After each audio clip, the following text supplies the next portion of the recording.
دعوت اسلامی کی مرکزی مجلس شورا کے اراکین حاجی عبدالحبیب اتاری، سید ابراہیم اتاری، ذمہ داران و تاجران اسلامی بھائیوں کا کراچی سے چلنے والا قافلہ فرینکفرٹ جرمنی کے ایئرپورٹ پر پہنچ گیا۔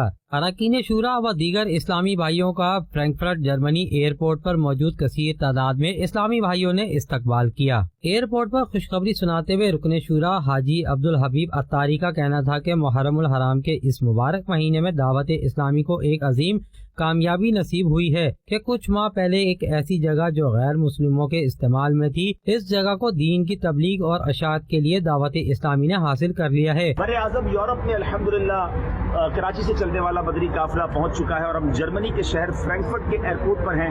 کثیر تعداد میں عاشقان رسول ہمیں لینے آئے ہیں اور یقیناً ان کے دلوں میں بھی خوشی ہے اور ہمیں بھی بڑی خوشی ہے کہ الحمدللہ محرم الحرام کے اس مبارک مہینے میں دعوت اسلامی کو ایک عظیم کامیابی ملی ہے کہ کچھ ماہ پہلے ایک جگہ جو غیر مسلموں کی عبادت گاہ تھی اس کی ڈیل کی گئی تھی اور اب وہ جگہ ہمیں قبضہ اس کا مل گیا ہے۔ وہاں پہلی نماز ادا ہوگی اور انشاءاللہ وہ پہلی نماز قبلہ سید ابراہیم باپو پڑھائیں گے انشاءاللہ۔ تو یہ تاریخی لمحہ ہوگا۔ اللہ تعالیٰ اس کوشش کو قبول فرمائے، دعوت اسلامی کو مزید ترقیاں دے۔ مدنی قافلے میں کافی بزنس مین بھی ہیں جنہوں نے پاکستان کے ساتھ ساتھ ہمیں UAE سے بھی کنیکٹ کیا ہے اور ابھی انشاءاللہ ہمیں افریقہ سے بھی کچھ اسلام میں کنیکٹ کریں گے۔ برمنگھم سے کثیر تعداد میں عاشقان رسول امیدیں پہنچ گئے ہوں گے۔ انشاءاللہ یہ کچھ دن یورپ میں مختلف ملکوں میں سفر رہے گا، مدنی مشورے بھی ہوں گے۔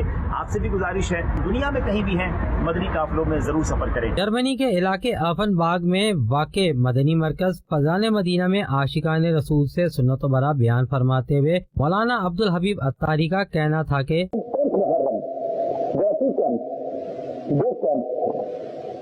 72 اہل بیت اطہار والے تھے اور ایک یزیدی قوم تھا جہاں 22,000 لوگ تھے۔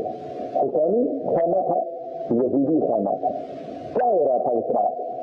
حسینی خیمے میں تلاوت ہو رہی تھی، دعائیں ہو رہی تھی، سجدے ہو رہے تھے، التجائیں ہو رہی تھی، دنیا آزادی ہو رہی تھی اور یزیدی خیمے میں ناچ ہو رہا تھا، گانے ہو رہے تھے، شراب ہو رہی تھی، عیاشیاں ہو رہی تھی۔ This is a message of Tabi'ati for all of you. ہم سب کے لیے پیغام ہے کہ ہماری راتیں کیسے گزر رہی ہیں، تلاوت میں، نماز میں، عبادت میں، یا معاذ اللہ شراب میں، بے حیائی میں، ناچ گانے میں، فلم و ڈرامے میں، آپ پنجتن کا غلام کہلانے والے میں آپ سے بات کر رہا ہوں۔ بات تو بڑی کرتے ہیں کہ میں امام حسین پر اپنی جانیں قربان، کربلا والوں پر سب کچھ قربان، لیکن بتاؤ نا لائف کیسی گزار رہے ہیں، یزیدی طریقے پر یا حسینی طریقے پر؟ امام حسین پیدا بھی مدینہ پاک میں ہوئے تھے، 55 سال کی عمر میں مدینہ چھوڑا، مکے آ گئے۔ مکے آنے کے بعد پھر 3 ذوالحجہ کو آپ نے یہ سفر کیا، یہ سب تو قربانی اور سیکریفائس دیتے ہیں۔ 3 ذوالحجہ کا مطلب سمجھتے، ساری دنیا حج کرنے مکے پہنچتی ہے اور امام حسین ان دنوں میں بیٹی کی دعوت دینے، اسلام کی سر بلندی کے لیے، مانا کے دین کو بچانے کے لیے مکہ بھی چھوڑ کر کوفہ کے لیے روانہ ہو گئے۔